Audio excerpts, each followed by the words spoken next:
Hello, my friends. My name is Janine Massey, and I am the founder of JMM Consulting and the JMM community. Thank you so much for joining me today on this conversation about the power of community. It's a fascinating thing.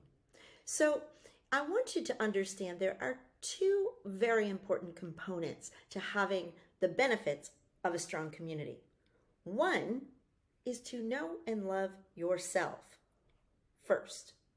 You can't love something you don't know, and you can't properly connect with others if you're not clear about who you are, what you need, and what you want. Second is to know and love others. That requires a whole other skill set. Like, where do you find these people? And once you do, how do you connect with them? I mean, it's been a while since we were in school where we had organized activities, that we were assembled based on things we love to do. So how do we do it now? So it's very, very interesting to work through the various skill building exercises to do those two things. To know and love yourself sounds really easy. It takes a practice. It takes attention. It takes being aware. And so there are a variety of exercises that I do with clients that take them to that place of self-discovery, to thinking, yeah, I remember that cool person. I loved hanging out with her or with him. So it is that connection and knowing and loving yourself and getting good at it. And that in itself is an ongoing practice. You see, because every day we change. Each day we learn new things, have new experiences, and expand as a result of that. Second is identifying your community. So there's a concept I'd like to share with you called the inner circle.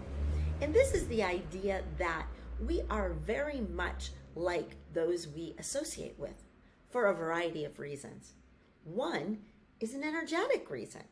Have you ever walked into a room full of people and there's a certain feel in the room? One of the major examples you can use is a room where maybe there's music playing, maybe a party going on, and you walk in and you hear rhythm and a beat. And before you know it, you're tapping your fingers, snapping your hand, shaking a little, like feeling the beat. And you become in sync with the energy of that room, with the energy of the people in that room. There's energetic. And not so dramatic is just walking into a room and you can feel excitement or possibility. Or you can walk into a room and feel very low energy, despair, fear. Have you experienced both of those spectrums? Yeah. Well, that is the way it is too with groups of people. You see, we have natural tendencies. We are optimistic. We are uplifting.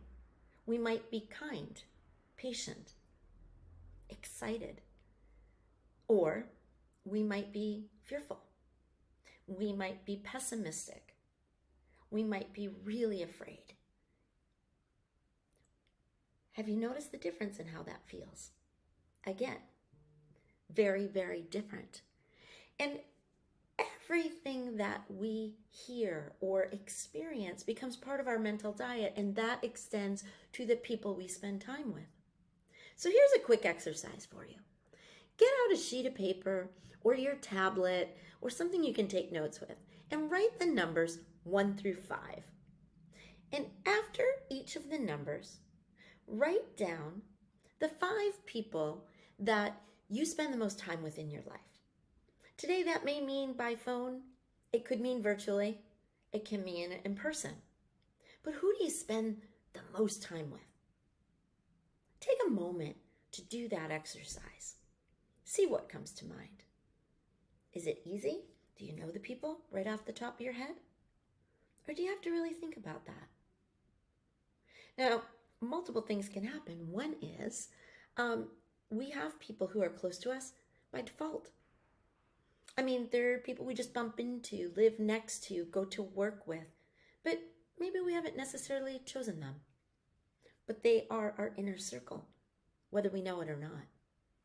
And those people influence us. For others, they may find that they can fill in a couple of those blanks, but there aren't 5 people. That's possible too. And that shows an opening for opportunity. Because what we know is not one person or 2 people or even 3 are enough to feed us and fill us with hope and ideas and challenging us. 5 people, our inner circle. Can you fill out your 5? What do you recognize when you see who they are? Sometimes there are people that can't support us the way we want to. They may be people that we actually care for. And here's the thing with community. We are looking for vibrant community, personal community, your inner circle, where there is a reciprocity of information, a reciprocity of care, concern, support. Can you imagine having 5 people in your life that you could turn to and they could turn to you? And it feels light and easy and it builds momentum. This is the basis of community. This adds to it an awareness of what you need and what you want and what your life could be. The power of community takes us through the rough patches. It encourages us. It helps us when things don't go our way. And believe me, many times things do not go our way. No one is immune from that. But we don't all experience those times the same. Some have a lot of support, encouragement, people who stand next to you, see you, understand you. What if you were fully understood?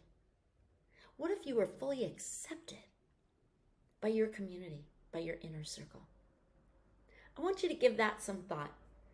These are things that are really important when we're considering thriving in life and living the lives of our dreams.